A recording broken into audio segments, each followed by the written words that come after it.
খুলনায় ছুটিতে বাড়িতে এসে অসুস্থ হয়ে মাগুরা জেলার ডিবির ওসি মোহাম্মদ রাশিদুল আলম টগর মারা গেছেন। ইন্না লিল্লাহি ওয়া ইন্না ইলাইহি রাজিউন।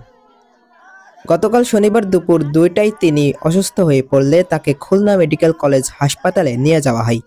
সেখানে ডাক্তাররা পরীক্ষা নিরীক্ষা শেষে দুপুর 3:15টায় তাকে মৃত ঘোষণা করেন।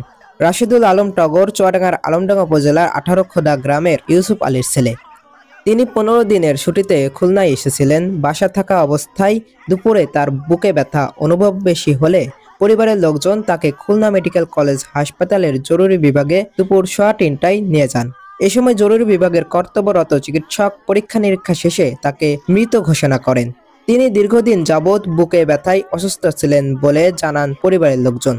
জানা গেছে, রাশিদুল আলম টগর 1999 সালের সাব ইন্সপেক্টর ক্যাডেট ব্যাচে বাংলাদেশ পুলিশে যোগদানের মধ্য দিয়ে শুরু হয় চাকরি জীবন। প্রথম অফিসার ইনচার্জের দায়িত্ব পালন করেন সাতক্ষীরা শ্যামনগর থানায়। এরপর থেকে একাধিক থানায় অফিসার ইনচার্জের দায়িত্ব পালন করে সর্বশেষ মাগুরার ডিবির ওসি হিসেবে দায়িত্ব পালনকালে অসুস্থজনিত কারণে তার মৃত্যু হয়। খুলনায় মৃত্যুর পরে খুলনা পুলিশ লাইনে বেলা 4টার দিকে জানাজার প্রথম নামাজ অনুষ্ঠিত হয়। পরবর্তীতে কর্মস্থল মাগুরা পুলিশ লাইনে দ্বিতীয় জানাজা নামাজ শেষে পুলিশের গাড়ি বহরে গত রাত 12টার দিকে লাশ গ্রামের বাড়ি 18 খাদায় এসে পৌঁছায়।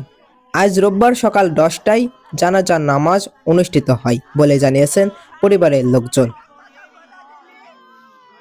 Time TV, Chuadanga.